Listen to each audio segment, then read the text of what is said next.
My name is Itzayana Gray, and I am a hospitality major along with home furnishing. And this is my second year at UNT.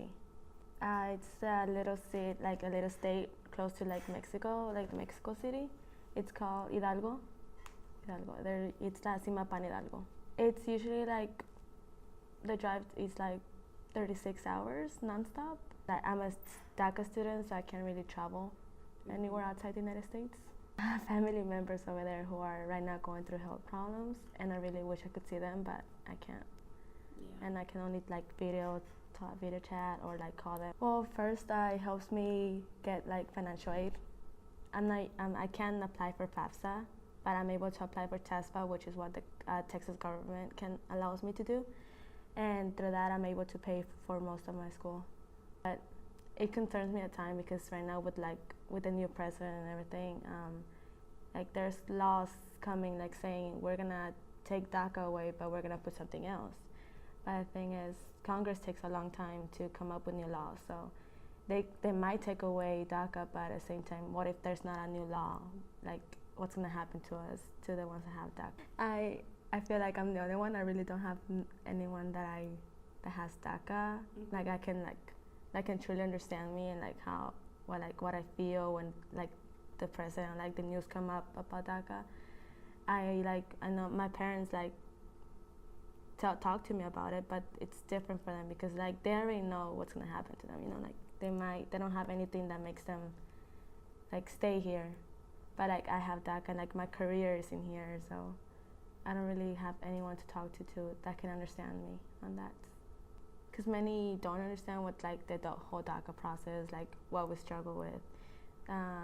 They just see it like most of it see it like affirmative action by Barack Obama. They don't really see it as what it helps students with, or what it really helps us with.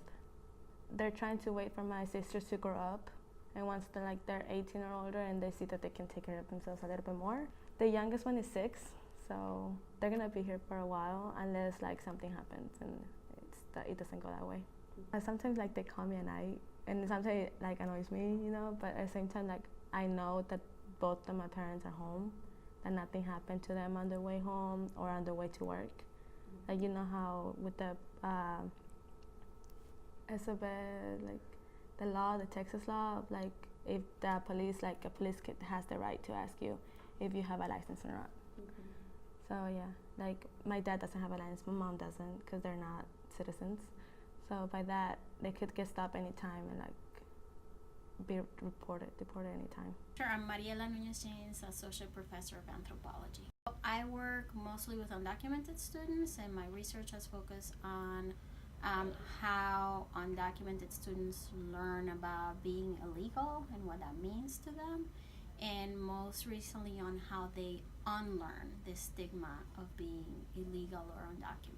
How to and the stereotypes, right, and sort of how they fight back against it. So a lot of my work has focused on organizing. So how do undocumented youth in particular accompany themselves, so provide emotional support as well as practical support, and then push back against policies that attack them and their families. Well, for undocumented students in particular, right, those of us have done research with our population describe it as being in limbo, right? So it's this state of not necessarily having rights and not necessarily fitting in, even though they're culturally, right, part of the American experience. Particularly in an educational setting and in a higher ed setting, that means that not having a secure status means that you don't know if the effort that you're putting into your current classes and getting your degree is gonna pay off, because you don't know if you're gonna be able to work or not. You don't know if you're gonna be picked up by police or by ICE on your way to school or even in school. It creates a very unstable emotional situation and also kind of practical situation, because you don't fit into the box of citizen, non-citizen.